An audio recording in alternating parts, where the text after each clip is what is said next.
trabajo en el hospital de la Fuerza. Vamos a hablar hoy día sobre fracturas.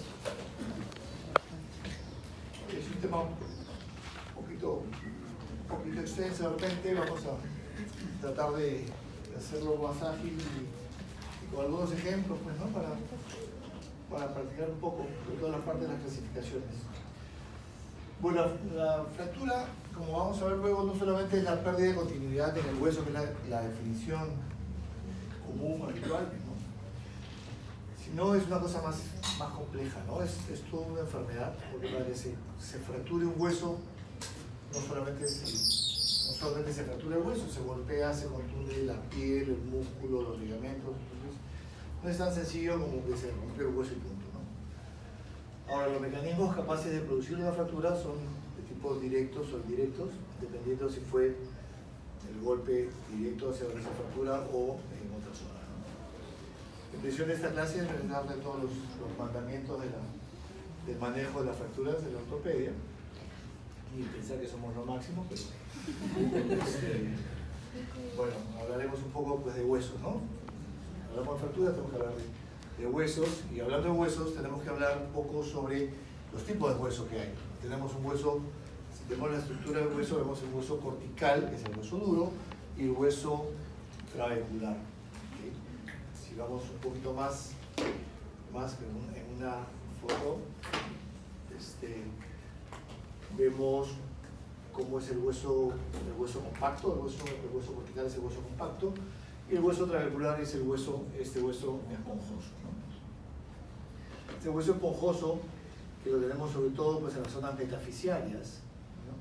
Y el hueso cortical es la parte pues, de toda la estructura que rodea en sí al hueso, y la parte diafisiaria sobre todo. Como vemos acá, las trabéculas son de esta forma, en una fotografía electrónica. Y si vemos, esta es una cadena, es el corte de un fémur proximal, que es donde se fracturan la mayor parte de los viejitos. Vemos que esas trabéculas, como son mucho más amplias, ¿no? Quiere decir que el hueso es mucho más débil. Eso es para hacer un recordario, que ustedes seguramente lo saben mejor que yo. La anatomía del hueso, vemos la parte del periósteo y el hueso cortical, ¿okay? Y lo que rodea acá, y lo que va por dentro, es el hueso esponjoso. Entonces, este hueso cortical va a estar formado, este hueso cortical de acá, que está formado por ostiones que están en una constante remodelación, ¿no? Todos los sistemas de Haber, que ya ustedes se lo saben de memoria, ¿no? Que están formados por nuestros osteoclastos y osteocitos.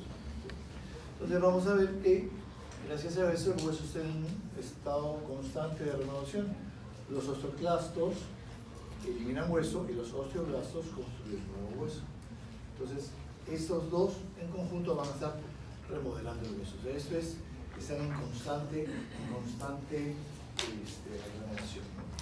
Entonces, por eso no sé si ustedes habrán escuchado hablar de las fracturas por estrés. Las fracturas por estrés son las fracturas por fatiga ósea, en la cual un deportista, que ahora está muy de moda correr, por ejemplo, ¿no? La gente hace jogging ahora y corre por el golf, nadie se corre. Entonces, corren mucho, no corren con las zapatillas adecuadas o la superficie adecuada, y no les encaja su cuerpo. Entonces, cuando presentan dolor, es porque están teniendo probablemente una periostititis o una fractura por estrés. ¿Qué significa? Que le están dando más trabajo al hueso y no le están dando tiempo a esa remodelación. Entonces, como no le dan tiempo a esa remodelación, se hace una fisura y ahí se puede convertir eso en una fractura completa. Entonces, como les decía, juntos esos osteoblastos y osteoclastos van a remodelar el hueso. Esto téngalo bien presente, ¿no? Las fracturas curan solas, normalmente, ¿sí? Las fracturas, un hueso que se fractura, si nosotros lo dejamos sin tratamiento, va a tender a consolidar. Debe consolidar porque, como vamos a ver ahora en la cascada de la consolidación, desde el hematoma es que se construye el callo óseo. Entonces, si nosotros dejamos sola la fractura, va a tender a consolidar. Lo que pasa es que va a consolidar seguramente en una posición viciosa, ¿no? Entonces, el callo es una respuesta normal, natural, del hueso vivo al poco movimiento de los fragmentos. Y esto es para que vean cómo el hueso cura solo. ¿Okay? Miren esas fotos de esos fémurs, ¿no? Sueltan, al final sueltan, pero si no les hacemos nada, sueltan como una consolidación viciosa. Y por eso que antiguamente, en esta época, antes del advenimiento de lo que es la osteosíntesis, el manejo quirúrgico de las fracturas, había pues, muchos pacientes con este tipo de limitaciones, pues, ¿no? Había muy poco, todos tenían algún acortamiento o alguna cojera de todas maneras, ¿no? ¿Okay? Entonces, dicho esto, debemos conversar un poco sobre lo que es la consolidación. La consolidación, vamos a tener dos tipos de consolidación. La consolidación del hueso de forma directa y la otra indirecta. La indirecta es cuando nosotros vemos una radiografía, vamos a ver un callo óseo. Ven acá y dicen, ya está consolidado. Pues es una consolidación indirecta. Y la consolidación indirecta es cuando veamos en una radiografía y no vamos a ver ningún tipo de callo. Va a estar completamente continuo, ¿no? Pero para esto necesitamos requisitos de vascularidad y estabilidad, ¿no? Tenemos que tener esas dos cosas, una capacidad biológica que le va a dar la vascularidad al hueso y a todo este proceso, y nosotros ponemos la parte biomecánica, que le vamos a dar la estabilidad que necesitamos. Pues puede sonar un poco enredado, pero luego lo van a entender mejor. La cascada de la coagulación. Se produce una fractura, el hueso cuando se rompe sangra. ¿Cierto? ¿Dónde se produce la sangre? En el hueso, la médula ósea. Entonces el hueso sangra, para el asombro de todos. El hueso sangra, se forma un hematoma y empieza a formarse el tejido de granulación. Ese tejido de granulación, pasada la semana, van formándose en células y se van a diferenciarse pues, el tejido cartilaginoso y posteriormente el hueso, ¿no? Entonces nosotros, acá es donde entramos nosotros, cuando empieza esta diferenciación celular y vemos qué tipo de consolidación queremos darle. ¿Queremos darle una estabilidad absoluta o queremos darle una estabilidad relativa? Ahí es que nosotros lo tratamos. Estabilidad relativa se la daremos con un yeso, ponerle otro tipo de cosas. Y una estabilidad absoluta es operarlo, abrirlo, ponerle placas, tornillos y fijarlo pues así, como armar el rompecabezas completo, ¿no? Entonces eso nos va a dar una consolidación directa. Esos son los dos tipos de estabilidad y los dos tipos de consolidación, y eso lo van a escuchar durante todo el ciclo, ¿no? Son las nuevas formas de manejo de las fracturas, el manejo actual, son esos dos tipos de estabilidad, ¿no? La parte de fracturas. Si hablamos de estabilidad, la estabilidad tiene que ser el grado de inmovilidad que hay entre los fragmentos. Puede haber una inmovilidad total cuando están totalmente pegados, puede haber una inmovilidad parcial y una situación en la cual no haya ninguna inmovilidad, ¿no? Que haya una inestabilidad completa. Entonces, cuando hay una inmovilidad, cuando no se mueven los fragmentos para nada, nosotros los juntamos y no se mueven, los juntamos con placas, tornillos, esa es una estabilidad absoluta.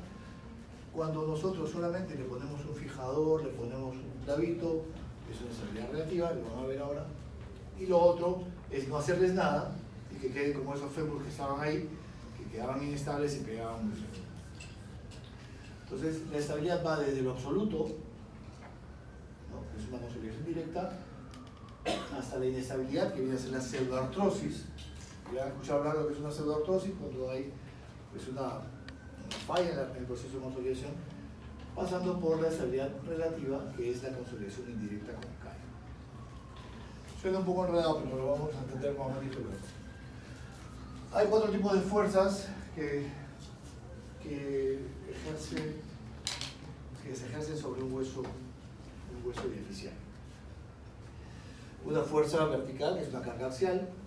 Hay dos momentos flexores, una flexión anteroposterior y otra hacia los costados, lateral, y unas fuerzas de torsión.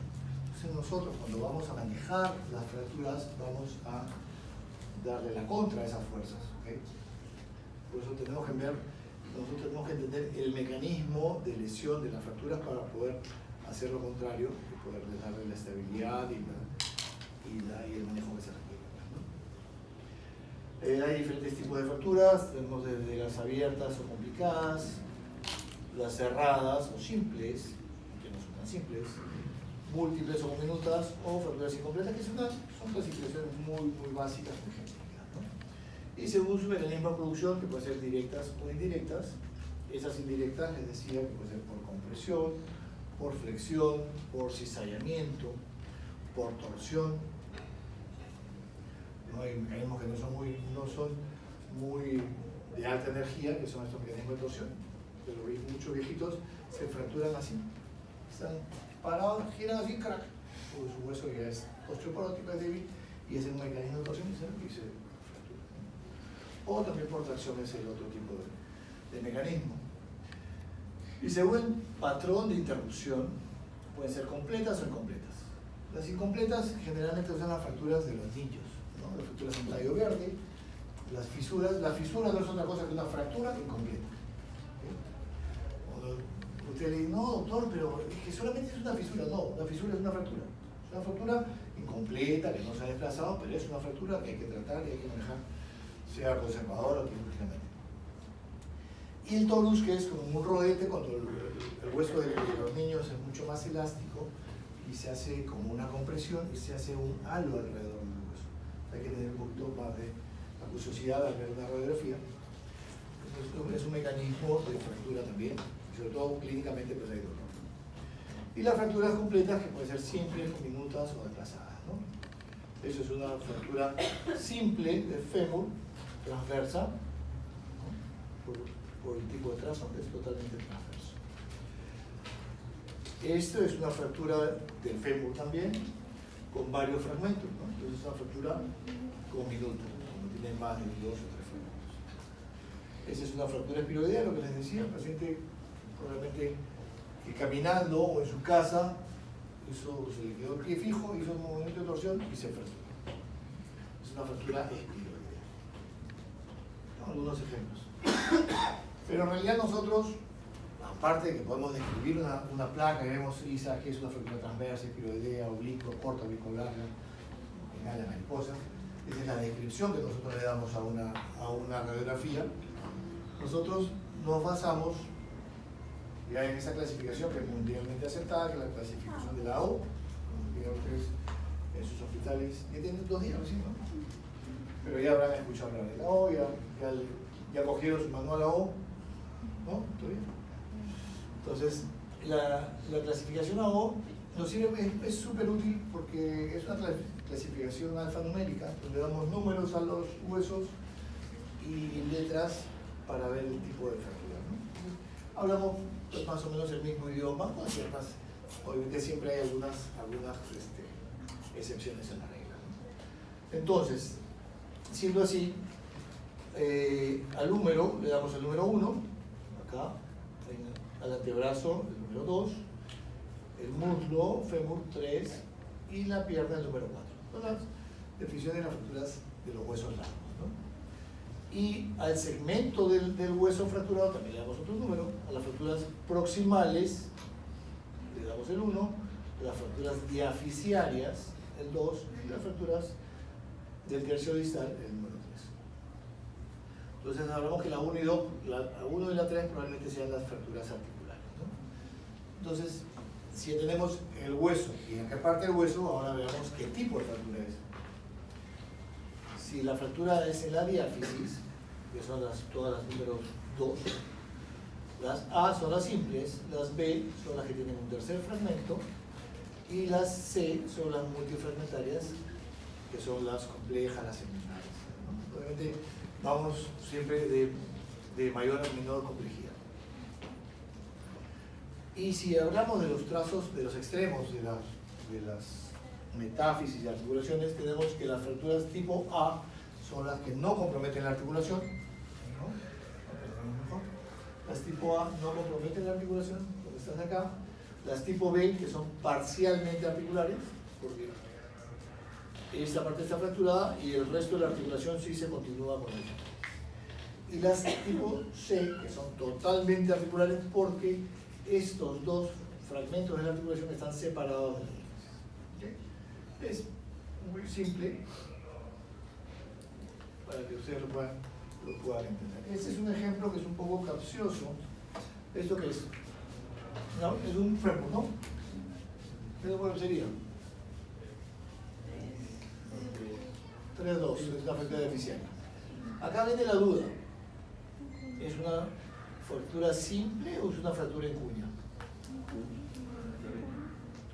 Yo la verdad que la veo en cuña. Para mí sería una B. Pero hay quienes pueden decirte, no, ¿sabes qué? Que no es una B porque no está desplazada, se ha quedado acá en su sitio, entonces es una A.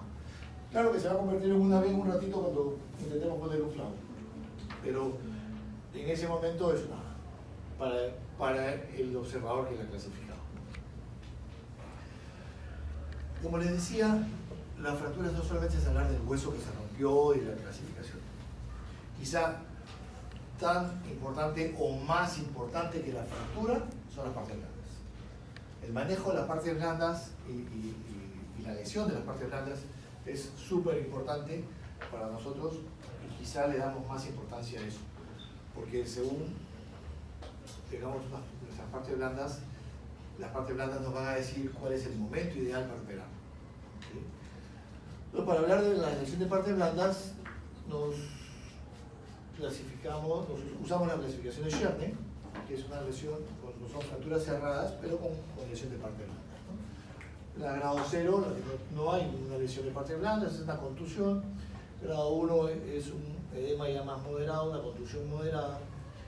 Las grado 2, cuando ya hay edema y empiezan a aparecer flictenas, como esto de acá, ¿no? Y las grado 3, que son estas mismas, pero asociadas a un síndrome compartimental. Son los 3 grados de lesión de partes blandas. Entonces, si lo vemos acá, así en el ejemplo con el dibujito, vamos a ver acá que esta es una lesión de una contusión. Hay edema, hay equimosis, ¿no? Miren cómo se representa acá, no sé si se llega a ver bien la foto. En esta ya empiezan a haber flictenas, como acá, no sé si llegan a notar, acá ya empiezan a haber unas flictenas cerosas. ¿Okay? De repente en la otra clase vamos a hablar un poco más de ese tema. Y esta es una lesión ya más severa, miren cómo está comprometida las partes blandas, hay lesiones, unas flictenas ya de tipo hemorrágico. Cuando hay hemorragia, sangre, la sangre es rojo, pare, no tocar, ¿okay? Así que hay que esperar.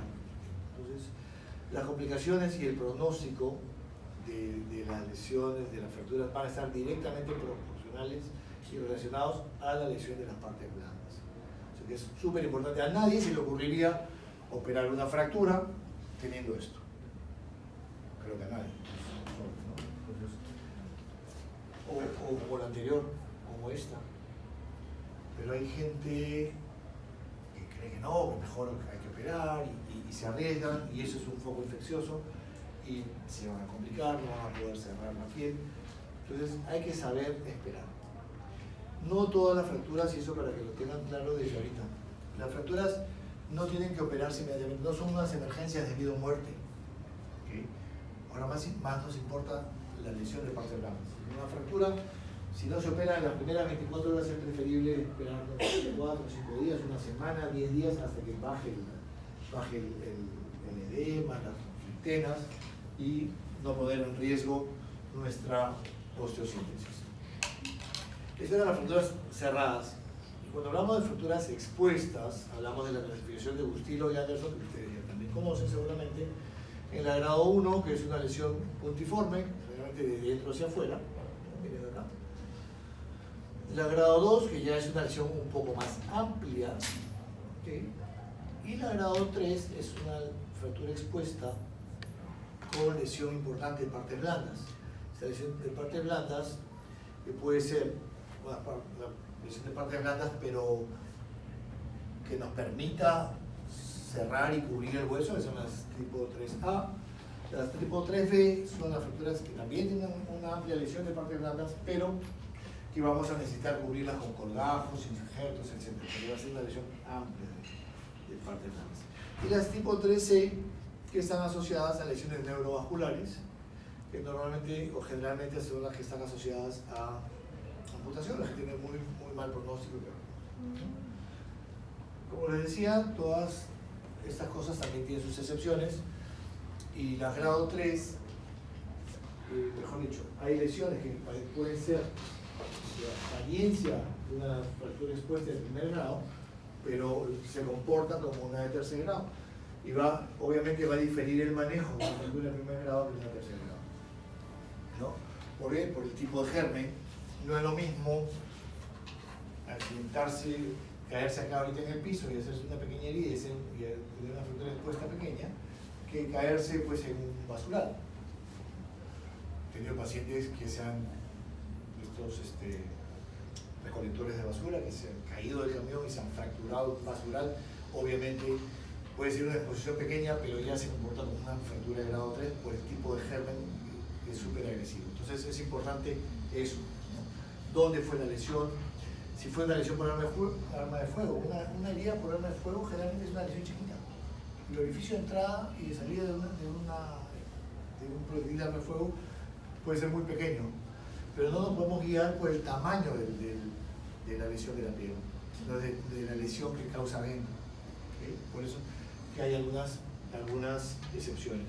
Igual, si una fractura expuesta llega a nosotros con más de 8 horas de exposición, 10 horas, ya hay que considerarla como una fractura de tercer grado, porque eso se va a complicar, ¿no? Y si hablamos de fracturas expuestas, aprovecho para hablar de lo que es la fijación externa. La fijación externa es utilizada normalmente,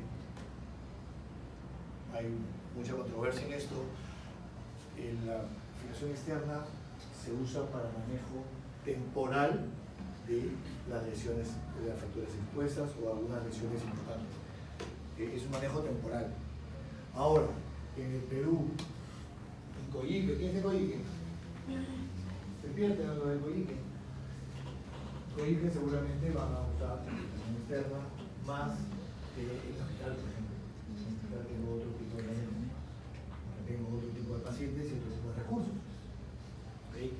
Sí, en Perú usamos la fijación externa en muchos hospitales como tratamiento definitivo, pero esto, ténganlo claro, porque es importante que lo tengan claro para saber la diferencia, debería ser utilizado solamente como manejo temporal. Una vez que se mejoran las partes blandas, pasar a un tratamiento definitivo. ¿Ustedes van al 2 de mayo? ¿No? ¿Ahí va el 2 de mayo? El 2 de mayo es uno de los hospitales pioneros de la fijación externa en Perú. Usaba mucho la fijación externa, ya ha cambiado, pero usaba el doctor Ayla, que es un tipo espectacular, que diseñó su propio fijador externo, pero ya él ponía fijador externo a todo. La figura de Ayla ponía fijación externa. Pero era una alternativa económica muy barata para pacientes que no tienen recursos para comprarse un clavo, para comprarse una placa. Entonces él ideó un fijador acá de construcción nacional y le fue muy bien, ¿sí? Pero es por pacientes que no tienen recursos. Pero esto es temporal. ¿Por qué? Porque miren las infecciones que se pueden hacer en el trayecto de los pines. Nosotros podemos estar llevando la infección de afuera hacia adentro. Podemos producir una osteomelitis. ¿Sí? Hay infecciones, hay fístulas que podemos producir por la fijación externa, por un fijación externo que no se cuida bien. Ok, y es un método de estabilidad relativa, acuérdense, ahorita se lo voy a explicar. Bueno, los mecanismos de lesión, fracturas directas o fracturas indirectas. A este lo fracturaron, este se fracturó solo. ¿Qué sienten? En la clínica, dolor, impotencia funcional, edema, ¿no? Dolor es evidente. Hay crépito, hay deformidad, puede haber una movilidad anormal de la extremidad. El diagnóstico radiológico, diagnóstico por imágenes, esta diapositiva siempre la he dejado ahí porque ayuda mucho. Es la misma fractura. Esta es la tibia, ¿cierto? Es una 1, 2, 3, 4. 41 porque es el extremo proximal. Y es una fractura que compromete la articulación, para hacérselas más rápido. Es una fractura que compromete la articulación. ¿Alguien la dejaría así? Le pondría un yeso. Se podría manejar con yo porque aparentemente no está desplazada. Es un poquito desplazadita. Le ponen un yeso y suelta. ¿Cierto? Puede ser uno. Pero si hacemos una tomografía, vamos a ver que tiene un hundimiento de la articulación hasta acá abajo. Ven esto más blanco de acá, son fragmentos articulares, todo esto hay que levantarlo. Entonces, si nosotros le ponemos un yeso, lo vamos a dejar con una secuela, una artrosis importantísima. Entonces, ¿esto es para qué? Para decirles que cuando tengan fracturas que comprometan la articulación, cualquier articulación, sea la muñeca, sea el tobillo, que sea articular, ¿no? Que comprometen una articulación, pedir una tomografía. La tomografía ahora ya no es un problema, no es un examen tan caro, y es importante para poder nosotros planificar qué vamos a hacer, si vamos a necesitar un injerto de hueso, o si vamos a poner una placa, etc. ¿Okay? Entonces, diagnóstico por imágenes es súper importante. Tratamiento. Bueno, también. El tratamiento general de la fractura, pues estamos hablando de forma general, los tratamientos pueden ser conservadores o quirúrgicos. El que no opera una fractura no significa que no la está tratando. Las fracturas no solamente hay que operarlas todas, podemos tener tratamientos ortopédicos con yesos, los cuales una vez que nosotros hagamos una reducción debemos inmovilizar una articulación por arriba y una articulación por debajo de la fractura, eso es importante. ¿Cómo ponen un yeso en una fractura de muñeca, una fractura de coles? ¿La fractura de coles? ¿Qué yeso le pones?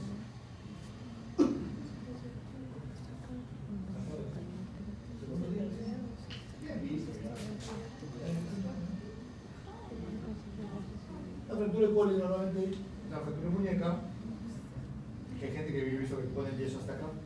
Si uno pone un yeso por debajo del codo, tú puedes resucitar el codo, puedes hacer pronunciación y puedes desplazar la fractura. Entonces, cuando uno tiene una fractura de la muñeca, hay que poner un yeso hasta arriba para bloquear todo eso, la flexión y la pronunciación. Entonces, igual, nos fracturamos la tibia, poner el tobillo y bloquear el tobillo, bloquear la rodilla.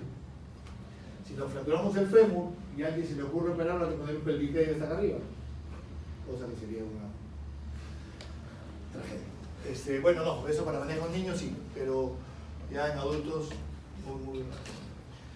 Aparte de los yesos, tenemos los yesos funcionales, tenemos también ahora muchos aparatos ortopédicos que nos pueden ayudar, los walkers, todos los inmovilizados. Y si queremos operar, vuelvo a donde comenzamos, debemos tener bien claro si queremos hacer estabilidad absoluta o relativa. ¿Qué queremos de esa fractura? ¿Que se mueva o que no se mueva? Si no queremos que se mueva, tenemos estabilidad absoluta y pondremos tornillos de tracción, placas de compresión, banda de tensión, soporte, etc. Y si queremos darle una estabilidad relativa, haremos lo que llamamos un tutor más soporte, que puede ser un fijador externo, un clavo intramedular. ¿Sí? ¿Por qué?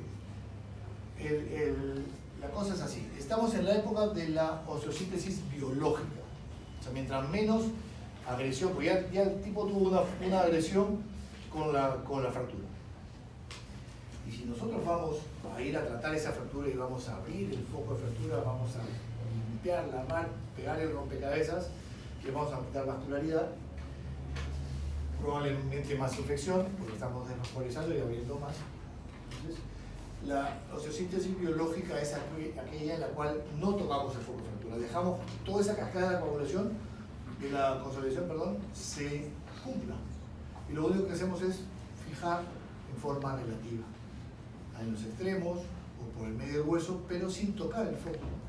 Alinear, dejarla derechita para que el cuerpo haga lo suyo, la biología haga lo suyo y consolide mejor. Entonces, no me importa si queda perfectamente la radiografía, porque el paciente no sale con la radiografía de la mano enseñándosela a nadie. Esto lo que necesitamos es que tenga una buena movilidad y una buena función. Entonces, el principio tutor es esto: una fractura de fémur, es una fractura diafisiaria. El tratamiento de elección para todas las fracturas diafisiarias es el clavo endomodular. ¿Okay? Para las fracturas diafisiarias. Entonces, si tenemos esa fractura del fémur, la reducimos, no necesariamente abriendo el foco, yo la puedo reducir jalándola de acá abajo o poniéndole unos clavos para jalarla a distancia sin necesidad de abrir este foco, ¿no? Pues la reducimos y le pasamos un clavo y lo mandamos a caminar. Entonces empieza a caminar y empieza a producir el callo. Y ahí se hace el callito, porque estamos estimulando. O sea, ese clavo nos permite que en ese foco haya cierto movimiento. No queremos un movimiento espectacular, son movimientos controlados, pequeños. Y ese movimiento, ese choque de los huesos va a hacer que se estimule la formación del callo. Eso es una estabilidad relativa, ¿no? Está indicado en la mayoría de las fracturas diaficiarias de los huesos largos. Eso es un fémur, eso es una tibia, eso es un húmero. Ahora, el principio de compresión. Les decía, una estabilidad absoluta y la otra estabilidad relativa.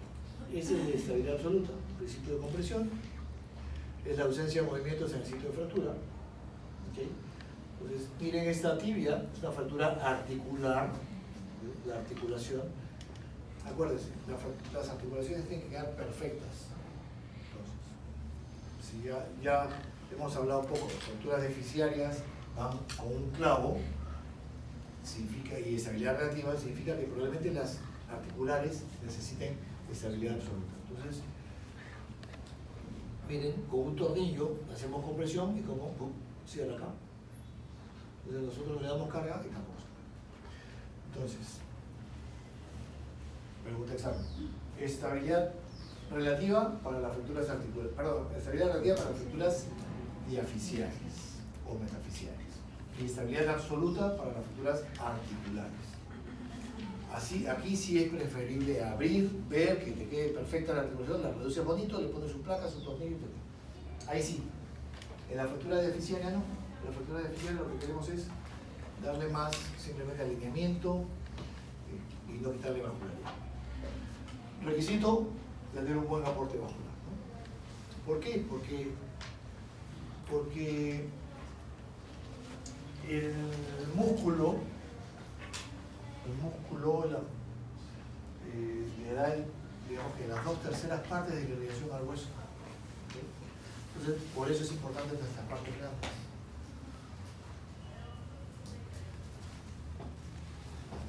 ¿Cómo la manejamos? ¿Cuál sería la estrategia? Primero, ver qué tipo de fractura tenemos, cómo están nuestras partes blancas y qué tipo de paciente tenemos. Si es un paciente mayor, es viejo, es diabético, es hipertenso, camina, no camina, es zurdo, es diestro, todas esas variables van a influir en nuestra decisión de tratamiento, ¿no? Si es fractura, ¿cómo es el trazo? Si es sencillo o es complejo. ¿Y qué parte? ¿En la diáfisis o en la articulación? Entonces ya acá nos dirá, uy, si es en la diáfisis, probablemente sea estabilidad relativa, si es articular, estabilidad absoluta. ¿En qué región? Si es en la diáfisis, lo que queremos, como les decía, es restaurar el eje, dejarla derechita. Si yo pongo un clavo acá, va a quedar derechita de todas maneras. Queremos restituir la longitud del hueso y la rotación. No quiero que esté perfecta. Y eso se logra con una reducción indirecta. Con una estabilidad relativa, con un tutor, que puede ser tutor externo, o con un clavo. Y acá en la articulación, una reducción anatómica que quede perfecta. Para eso, la reducción directa es abrir y mirar. Absoluta, compresión interfragmentaria. ¿Cómo es nuestro trazo? Miren esto. Es una fractura muy compleja, es una fractura de la articulación de la rodilla y que se extiende hasta la metáfisis y la diáfisis, viene hasta acá abajo. Entonces, acá, en la articulación de la rodilla, le damos estabilidad absoluta, le más bonito, que es lo que me importa, porque si no va a quedar con una artrosis severa y va a terminar en una prótesis en el hueso. Entonces, en la articulación, estabilidad absoluta, y en la metáfisis y diáfisis, estabilidad relativa. Anatómica, reducción del eje, reducción directa, reducción indirecta. O sea, reducción indirecta porque acá abro para reducir esto, y por acá le deslizo una placa, y no hay necesidad de abrir todo. Los tejidos blandos, importantísimo para nosotros ver la aparición de flictenas, de ampollas, como ya les dije. de los síndromes compartimentales, son muy frecuentes. Miren esas marcas que tienen acá. Esas marcas son para qué se imaginan. Con esas marcas nosotros podemos hacer un monitoreo y una medición de la extremidad. Si sospechamos de un síndrome compartimental, el paciente va a presentar dolor, se va a enfriar, se va a aumentar de volumen. Entonces, una forma de medirlo es poner esas marcas y con 1 centímetro medimos la circunferencia. Si esto va ampliándose y aumenta el dolor y no hay pulsos, estamos ante una emergencia y es un síndrome compartimental que hay que hacer una fasciotomía como esta. Hay que abrirlo, hacer una fasciotomía y aprovechar y hacer una fijación.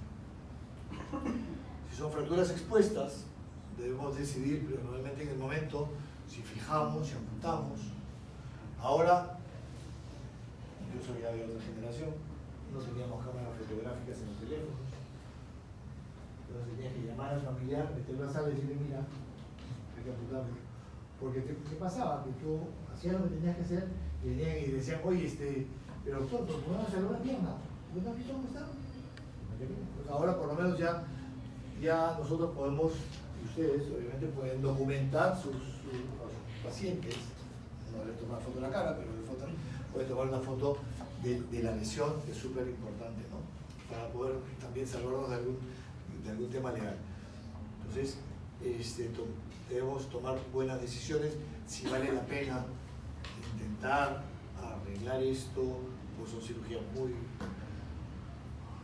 Todos podemos intentarlo, podemos intentar poner injertos, colgajos, revascularizaciones, pero son cirugías muy largas, muy costosas y a veces con muy malos resultados.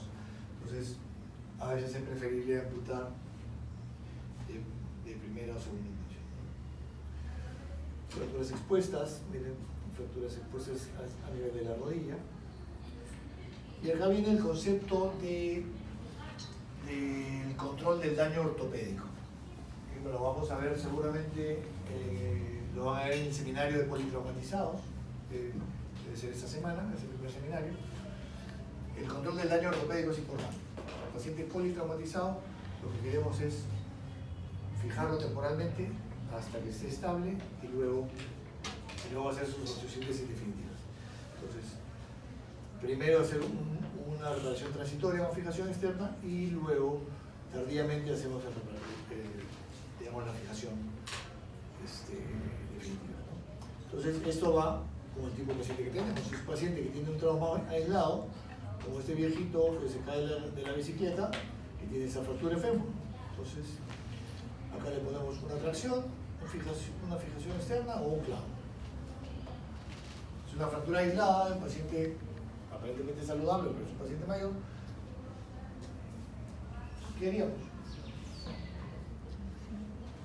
Fractura diaficiaria, un clavo de frente, ¿no es cierto? Una tracción, son opciones de tratamiento. Una tracción, que también vamos a hacer seminarios de tracciones esqueléticas, cutáneas, etc. Una tracción se le pone a un paciente en el cual le vamos a diferir la cirugía, ¿no? Pero si el paciente lo vamos a operar inmediatamente o al día siguiente, probablemente no vale la pena hacer una tracción, ¿no? Fijación externa, si esa fractura expuesta, de repente hacemos una fijación externa. Pero si es una fractura aislada, le haremos un clavo. Y esto a diferencia de un politraumatizado, que puede ser un paciente más joven, que se saca la mugre, se cae en algún abismo y tiene esta fractura también. Acá seguramente no tiene solamente esta fractura, tiene varias fracturas. Entonces, a esto me refiero con el control del daño ortopédico. Paciente en cuidados intensivos que tiene múltiples fracturas, hacer fijaciones externas para estabilizarlo, el paciente mejore su condición, salvarle la vida, esté en condiciones luego de ir reparando cada fractura en su momento. Uy, la evolución de los residentes, empiezan así todos atléticos y le quedan panzones. Bueno, a ver si entendieron, ¿ah? A ver, ¿qué son los osteoclastos?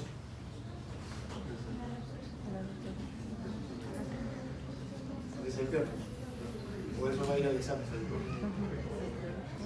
¿Ah? ¿La 1, la 2 o la 3?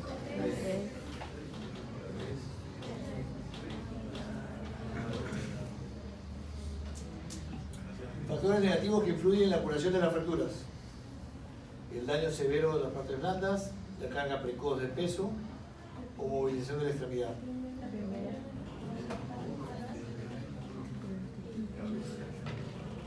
Parecía que estaban dormidos, ¿ah? La curación indirecta de las fracturas se produce cuando se aplica estabilidad relativa, cuando se desarrolla cuando se aplica una placa de compresión o que requiere compresión de fractura. Pareciendo. Y esto no estaba en las separatas del doctor. ¿Qué tipo de estabilidad se requiere acá? ¿Ah? Relativa. Ah, se pelaron. Se pelaron. Esta sí es estabilidad absoluta, esta tenía trampa. A pesar de que es una fractura diaficiaria, a pesar de ser una fractura diaficiaria del antebrazo, acá son dos huesos. Y el antebrazo funciona como articulación. Acá está la fractura. La fractura está en el radio. ¿Sí? Está en el radio, no está en el cúbito. Pero, ¿qué pasa? Que el radio gira sobre el cúbito, ¿correcto? Si nosotros le damos una estabilidad relativa, puede hacer un callo óseo ahí, pero te queda acortado. Entonces vas a tener problemas en la muñeca o en el codo porque el hueso va a ser más corto. Y si es un callo grande, cuando rote, también va a chocar, puede chocar contra él. Las fracturas del antebrazo se comportan como fracturas articulares, es decir, que necesitan estabilidad absoluta. ¿Qué más? Esta. Llegan a ver la pierna que está feita. La primera más importante al preparar esta extremidad es ¿qué cosa? Evitar el desplazamiento de la fractura, preservar el aporte sanguíneo o prevenir la infección. Sanguíneo, ¿no es cierto? Pero eso va obviamente asociado a una fijación externa. Nosotros podemos repararle la arteria, la vena, pero si no la fijamos, se vuelve a hacer. Es preferible primero hacer la fijación y luego hacemos la reparación. Pero la idea es preservar el aporte sanguíneo. ¿Algo por ahí? Todavía tenemos un minuto, ¿no? A ver, mujer, esas no están las separatas, esas son nuevas, las puse hoy día. En el PowerPoint. Mujer de 29 años, accidente de moto. Fractura cerrada de fémur, no tiene otras lesiones, la parte vascular, tiene una amnesia retrógrada por el golpe. ¿Qué tipo de fractura es?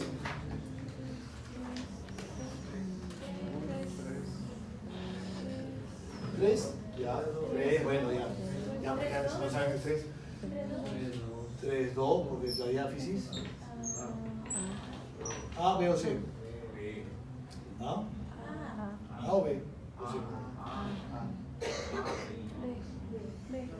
A ver, levante la mano quien dice A. Tú solo, y la B. Acá es que, por eso, a diferencia del ejemplo que les puse al principio, es muy parecida, ¿no? Tiene acá un tercer fragmento que no lo vemos aquí. Pero sí hay un tercer fragmento.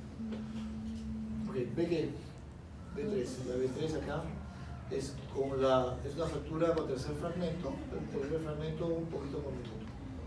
Ok, ¿qué le hacemos acá? ¿Estabilidad absoluta o relativa?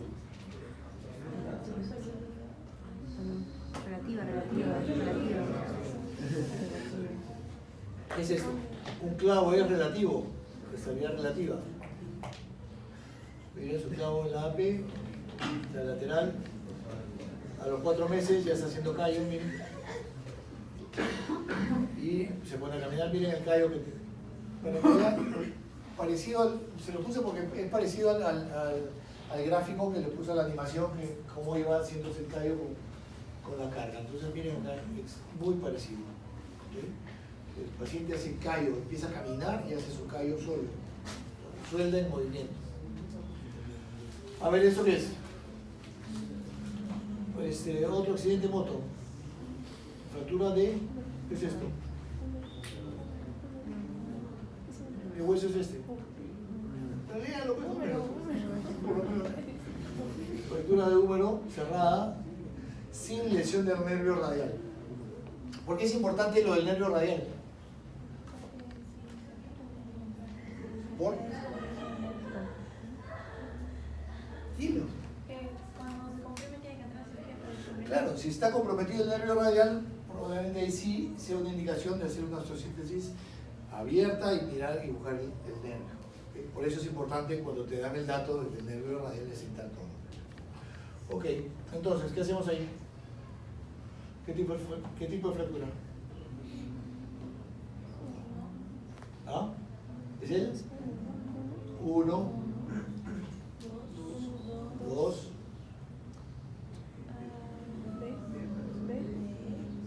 B también, ¿no? B. Ok, ahí está su tercer fractura. Ok, entonces, ¿qué hacemos acá? ¿Qué buscamos? ¿Qué buscamos? ¿Qué estabilidad buscamos darle acá? ¿Estabilidad absoluta o relativa? ¿Ah? Relativa. ¿Relativa cómo se la podemos dar? ¿Qué opciones de tratamiento? ¿Ah? A ver, la estabilidad relativa se le podemos dar con un yeso. ¿Alguien le pondría un yeso? ¿Por qué no? Yo sí le pondría. Es una fractura diaficiaria que puede ir tranquilamente. Podemos intentar hacer un aparato de yeso. Porque muchas veces es preferible no operar el húmero porque podemos lesionar el nervio radial operándolo también. Entonces, si se puede intentar un manejo conservador, vale la pena. Pero es muy inestable porque es una fractura medio diaficiaria. Entonces, clavo ventromodular, miren cómo está haciendo su callo, ¿no? Y con buen rango de movimiento. Eso es un clavo retrógrado. Fíjense, la punta del clavo está hacia la cabeza, eso significa que entró por acá abajo por el codo. Una más. Varón de 37 años. Uy, fractura diaficiaria de tibia. 4, 2.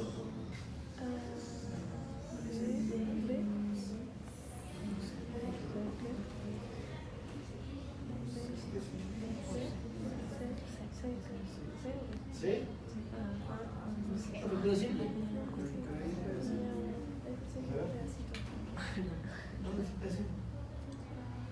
Bueno, podría ver el pedacito. No es una cuña en realidad, ¿no? Es un fragmentito chico. Es una tipo A. Una A3, por eso la fractura transversa. Las fracturas transversas son las más inestables. Porque alguien también podría decir, se ve fácil, le pongo un yesito y listo, ¿no? Pero son súper inestables las fracturas transversas y además tienen el peroné fracturado al mismo nivel, lo cual la hace mucho más inestable. Hay fracturas de la tibia que tienen el peroné intacto, entonces le da algo más de estabilidad. Ok, ¿y qué le hacemos a este?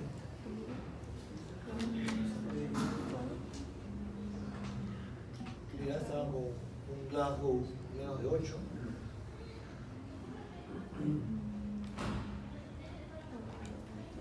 ¿Qué le hacemos?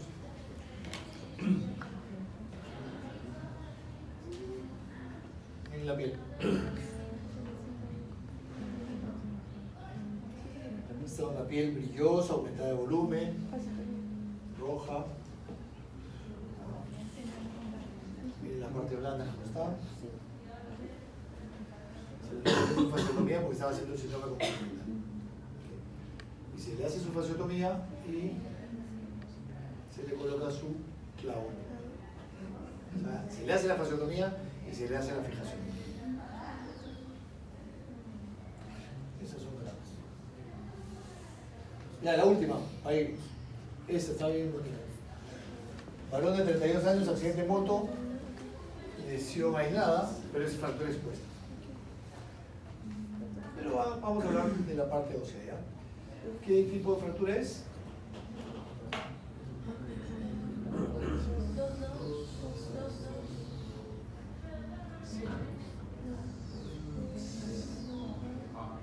¿B?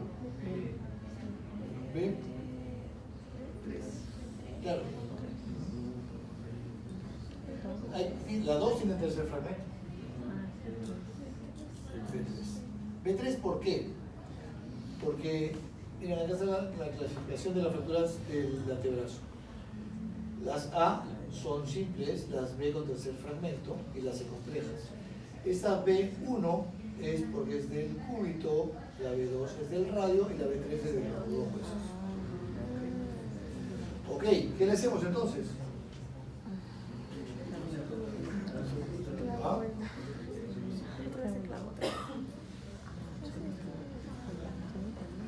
Pero tenemos que tener en cuenta que en alguna de ellas hay falta de hueso.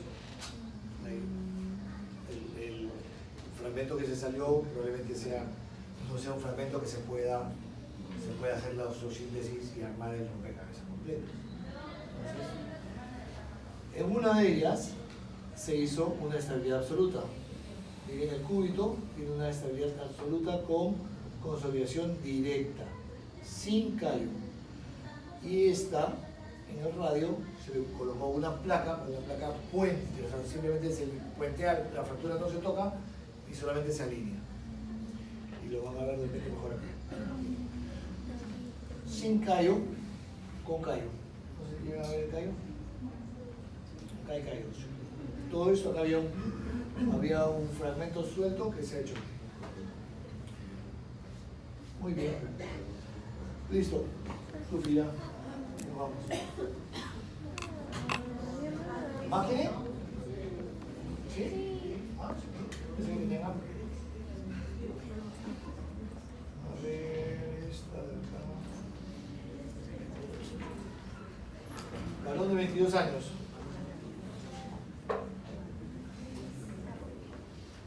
¿Qué tipo de fractura es? 32 es de todas maneras porque todas dicen 32.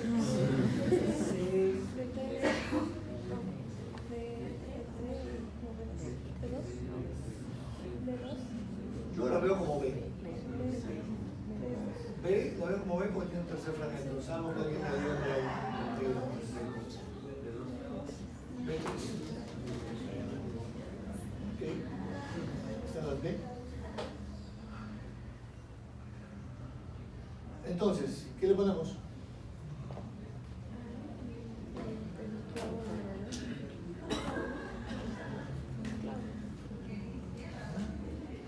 ¿Fusión abierta o cerrada?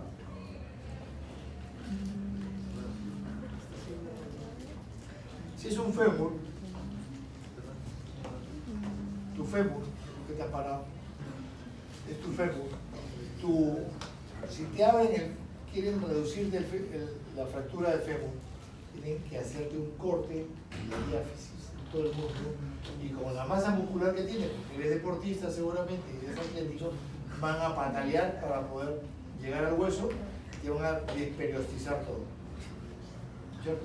Entonces, pregunta, ¿producción abierta o cerrada?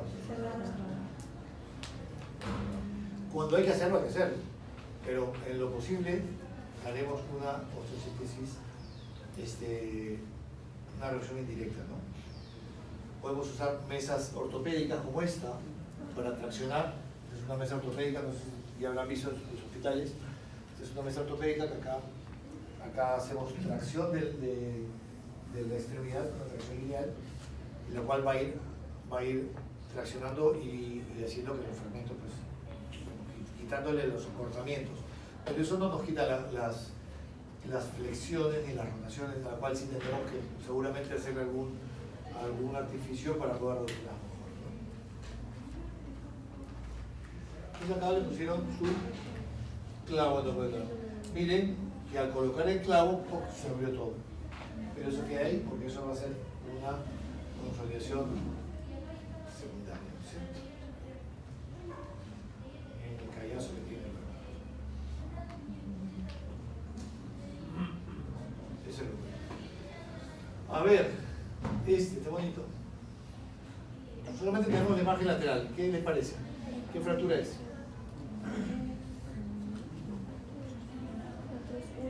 Es el fémur, ¿no? Sí se ubica que es el fémur. Ya. ¿Qué región sería esta?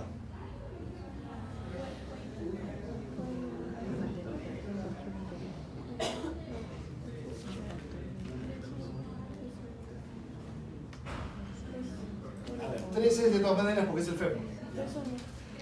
1 es proximal, 2 es diaficial. ¿Ok? 1. Las 31 son las fracturas de cadera. ¿Ok? Son del fémur proximal. Hay ciertas discrepancias también, no todo es perfecto. Entonces, esto, si nosotros describimos la fractura, no le damos un número todavía, pero describamos la fractura, es una fractura simple, ¿no? Transversa, del extremo proximal del fémur. Dirían que es una fractura subtromatérica. ¿Sí, ¿no es cierto? Ok. Entonces, la fractura subtromatérica, hay quienes dicen, como yo, que es una fractura diaficiaria alta. Hay otros que dicen que es del fragmento proximal y siempre nos peleamos, nunca nos ponemos de acuerdo. Entonces, ¿esto cómo lo han puesto? ¿Ves? Como una fractura diaficiaria. O sea, la fractura subtromatérica es una fractura diaficiaria alta, del extremo proximal de la diáfisis. Es una tipo A porque es simple, ¿no? A3 porque es transversa. Entonces, ¿qué le hacemos acá? Compresión, un tutor, tirante.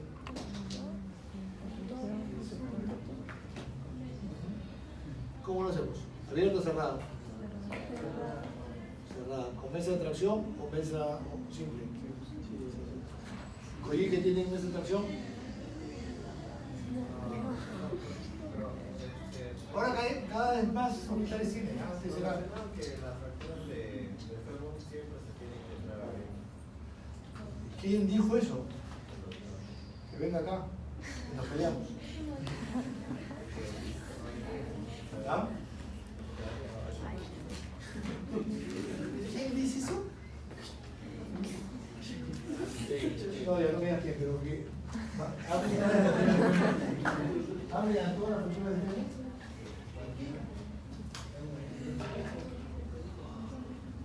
Ah, no. Se equivocado.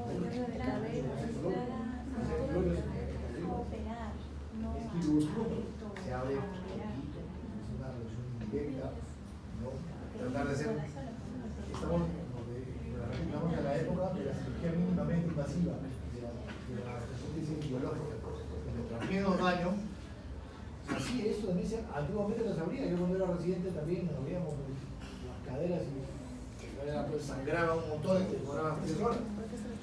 Ahora, estas fracturas las podemos manejar en forma diferente.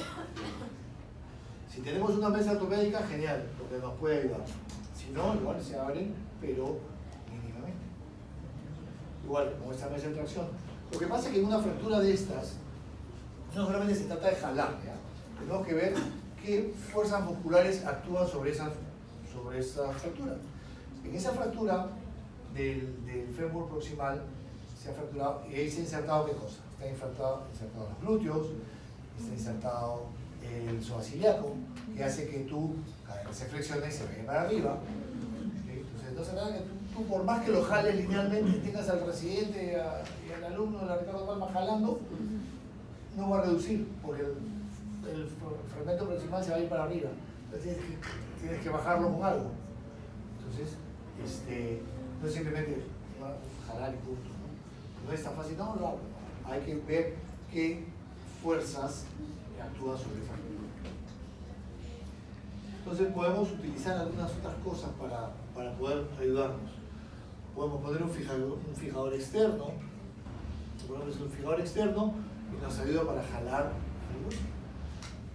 Ese es un aparato que se llama distractor femoral, que es como si fuera un fijador externo que también nos ayuda a estirar y mantener, porque mantener la reducción es complicadísimo. Pero un fémur de una persona grande, olvídate. Okay.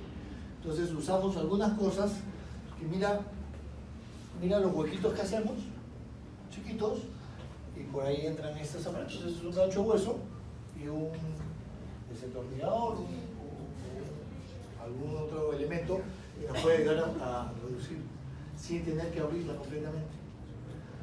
Esas son imágenes del RBC, claro, obviamente con trampa porque tienes que tener un RBC, un intensificador de imágenes que nos ayude, por supuesto. Si no tenemos eso, sí hay que abrirlo. ¿Qué usamos? Esas son placas y ese es un clavo. Esto es lo que se le puso, un clavo. Miren la fractura, este es un clavo que lo colocar acá. Y nos da estabilidad relativa. ¿Sí? Hay gente que puede poner una placa, pero a veces las placas también pueden fracturarse, ¿no? Hay placas que si se colocan mal y no hacemos la producción adecuada, pueden fatigarse y se rompen las placas. Hay implicaciones para. Muy bien. Perdón, esto para que no se confundan. Esto sí es estabilidad absoluta, porque si lo abrieron, le pusieron una placa y le pueden sostener el hueso. Ok, la reducción indirecta tiene muchas ventajas porque es cerrada. Y no hay que abrir todas las fracturas. Porque le digas a tu profesor de proyecto.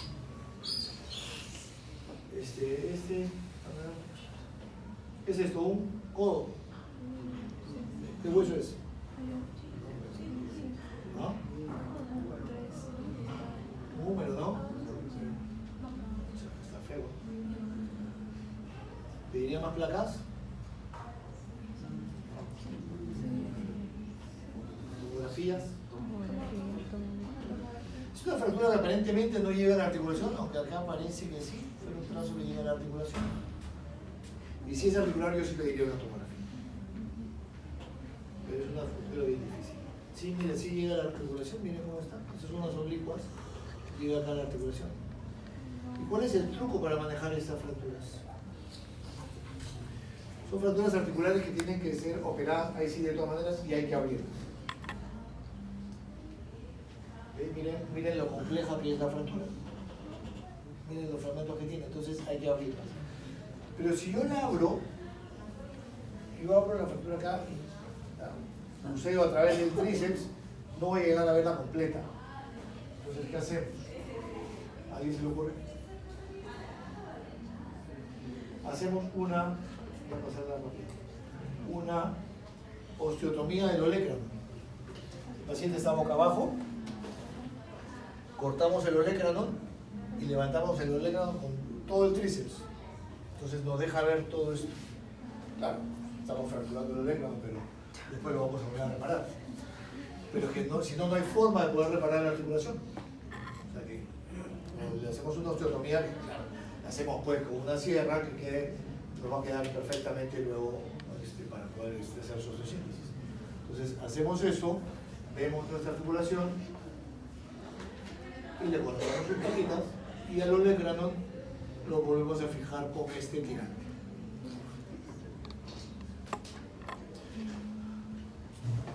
Es una fractura articular y esto suelda de movimiento. Este paciente al día siguiente, todos los pacientes que operamos debemos movernos rápido.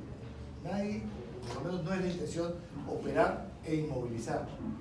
Es una aberración operar y poner un yeso. Y si es una fractura articular, peor todavía. ¿Okay? Buena función. Con un excelente resultado. Muy bien, ahora sí ya me voy a ir.